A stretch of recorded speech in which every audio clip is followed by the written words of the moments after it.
That guy in a little coat. Who told you you can eat my cookies? You're killing me, Smalls. Shut up! Oh, that's nonsense. Sports cards and more. So I know most card hobbyists collect other things besides cards or non-sports cards such as coins. Anyways, just for fun, what are some of the things you collect besides sports cards? He says he collects motorcycles and cars. This is a popular one, carded 1980 G.I. Joes. If you're an 80s or 70s kid, these are definitely something you remember. The small coin collection, I have a bunch of autographed books, Newbery Award winners, and mint tins of places it's been or tied to pop culture. Retro video games.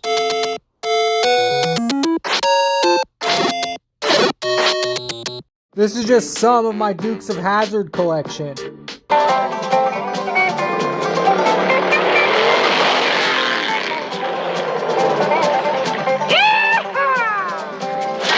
I used to collect Pogs, and I myself, Professor Sports Cards, can say the same. It was a fun game in the late 90s. I'm really sorry.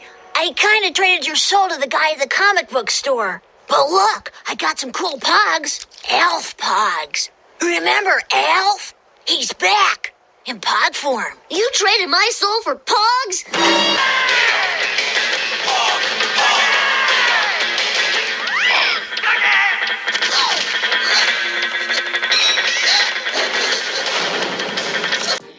Hip hop and rap CDs. Yeah, I know it ages me.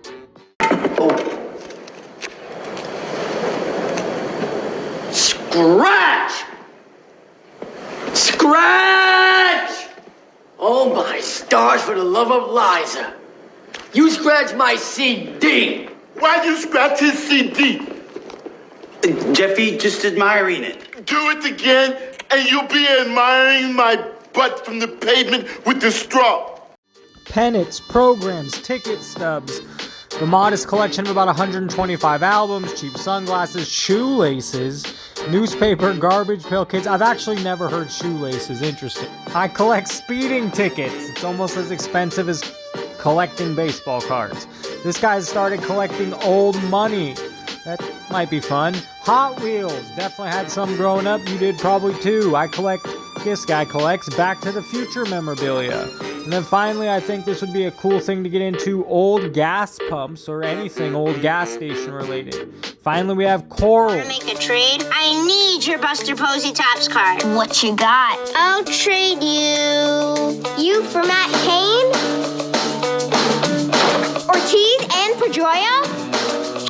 Come on, Mike Trout All-Star card. I've got an idea. You collected too? This is gonna get the deal done. 1969 Johnny Bench All-Star rookie? Deal. Rediscover Tops. Alright, let's give it to the mob, nonsense or not. I sent in a Barry Bonds rookie card, hand numbered. Hand numbered is the key. Out of 500 from Ken Golden from back in the day, off to PSA to be graded. Came back, no charge. I emailed PSA and they responded saying that they can't verify the manufacturer, that it should be numbered, and they won't grade it. I shared that they recently signed and hand-numbered a Troutani Tops, and he's comparing this to the recently self-numbered to 3 Trout and Ohtani card. 82 out of 500 of what? 82 out of 500 copies of Ken Golden had Barry Bonds signed, well known, had him signed 500 copies of 86 Fleer Update. That authenticity isn't worth the paper it's printed on. Check out the history of KD. Interesting. However, the next comment says, yeah, but it's also legit. It was authenticized by PSA. They just wouldn't slab it, do the hand numbering also. Again, hand numbering. Let us know if you get through, and then we can all just start numbering our own cards after. It'll be great. Send it to PSA DNA and grade the auto. They may list it as a card, but at least it'll be in a slab. When I read this is exactly what I thought. The Troutani was done in conjunction with Tops. The Bonds was done by a third party, and someone said blah, blah, blah. But yeah, the other one was done exactly with Tops, almost as publicity for Tops, baseball, and everything else in between.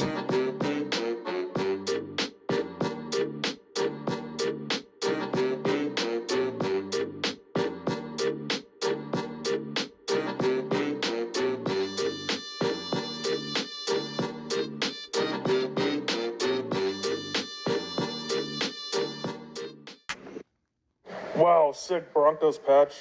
Some possible deals. Here's a Roger Federer 2003 rookie card, Net Pro SP PSA 10. However, it's in the BCCG slab. I would not keep this card in that slab. I'd have to be serious thinking if I bought this card anyhow, because I'm not in love with BCCG. You need to change this slab, and this is something you Kraken would send in. Darth Vader 1977 PSA 7. This is his rookie card, first ever Darth Vader card all time. It's selling for $90. You already know how I feel about this if you watch the channel. Love that set and love that card. I think it's highly undervalued. Here's a Zlatan 2006 Panini World Cup PSA 8. It's selling for $33, and well, he's definitely a personality and has played all over the place. If you like prospecting, here it is, the 2003 Bowman Paper Prospect. His first Bowman, Drew Jones, and an SGC 9.5. It's selling for $10. Ronnie Lott, rookie card, 1982, PSA 8, selling for $50. He's a Hall of Famer. He's one of the best defense players of all time. Get his rookie card in your collection. Pikachu VMAX, I have a lot less passion and knowledge about that, but a PSA 9 and Sword and Shield 2020 is currently selling for $22. Jeff Gordon, 1991 Track NASCAR PSA 8, selling for $47. I had to double check. And yes, this is considered one of his rookie cards. In a PSA 10, it recently sold for $350, and there are 44 of them in the PSA 10 grade. This is not the first time I've brought up this Stanley as a possible deal. 1990 Impel PSA 9, $27. I just think this card should be in everyone's collection. It's really cool, and if you look at it deeper, it has every character he's come up with.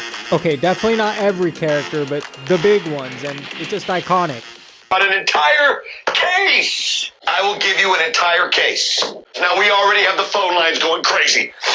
Topps is going to fly every Bowman U Chrome Green auto holder to San Antonio for a chance to win the first ever card. Things like this are really cool for the hobby. This is a hilarious post. The top 10 most expensive cards ever sold by Actus Dallas Cowboy player. And well, Trey Lance is a dominator. Really neat piece of artwork, closing soon on Golden Auctions. It was selling for just under $10,000. A shattered glass Jordan. My wife bought me this at our local Target, thinking it was a box, packs for me to open. It's obviously a set, and it cannot be returned because Target doesn't allow return on cards. What do I do? People were pretty cynical on this one. Thank your wife or something, and next time you're out, buy her something nice. It's the thought that counts. Must not mean anything anymore. Treasure that lady. She thought of you. Tell her exactly it's what you wanted and shelve it. Keep it unopened. You'll thank me in 20 years. Open that set, pull the rookie variation pack, check where your Chrome rookie variation is. Then thank your wife because it's the thought that counts, and that is, I wish someone was buying me cards. Rip it, dude. Lots of good rookies this year. Wish my wife would buy me cards. My thought exactly. And some comedy. Open it, throw it on the floor, and ask her if she's ever played a game called 660 Card Pickup before. I make boring things better, like grocery shopping. It's boring, but we all gotta do it. We all gotta grocery shop. You guys do it. I do it, part of the human condition. Nothing entertaining about grocery shopping. But if I buy one box of Lucky Charms, holy shit! If you're not laughing, you're not picturing this in your head right now. Could you imagine being at a grocery store, you look down the aisle and just see me jamming with my box of Lucky Charms? If you saw that, you'd be like, I'm buying a lottery ticket. This is the greatest day of my life.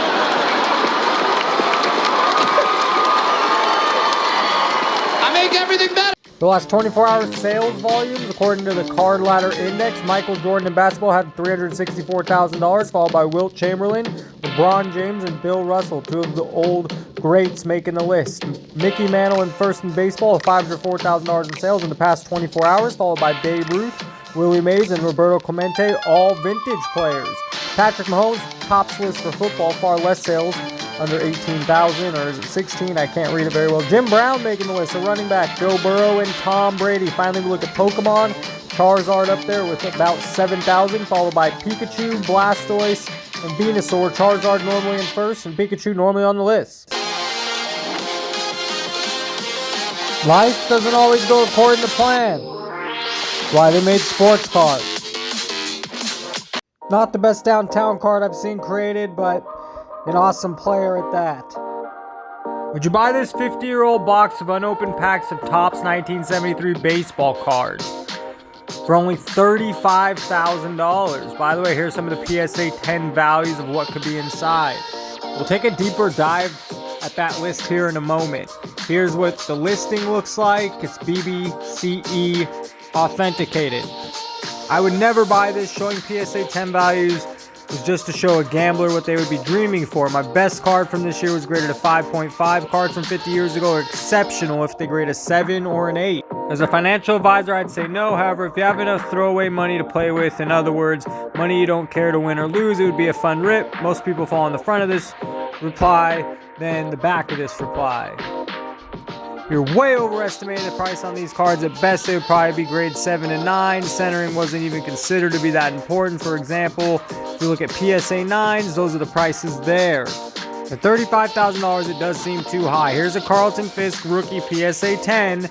But the point is there's only 8 of them. So what are the odds that even if you pull this card in beautiful condition out of that box, it's still probably not going to grade a PSA 10. There's 8 of them out of all the product that's ever been ripped of this. And then to the original example, the Mike Schmidt rookie card PSA 10, yes, selling for over $230,000, but there are 6 of them ever. In conclusion, the odds of pulling a PSA 10 are super, super rare.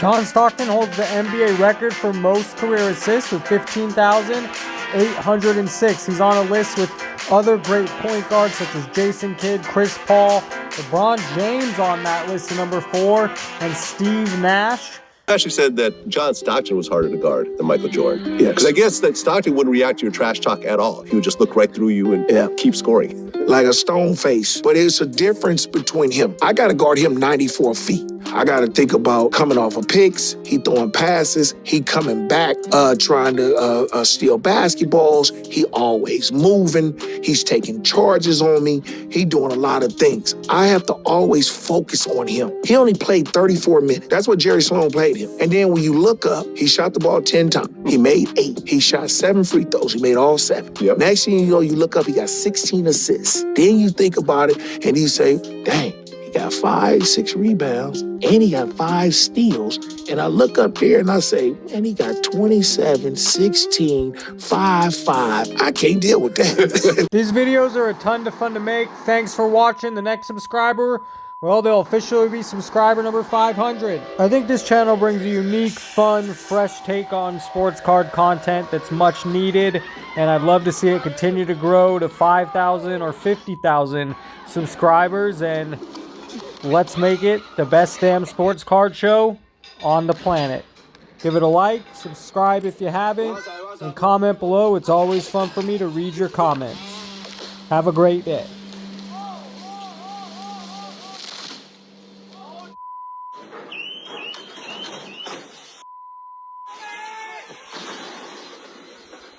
I can gladly report we are 0 days without nonsense.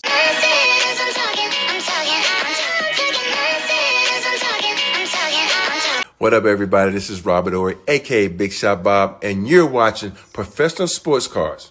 Hey, by the way, go buy my rookie card.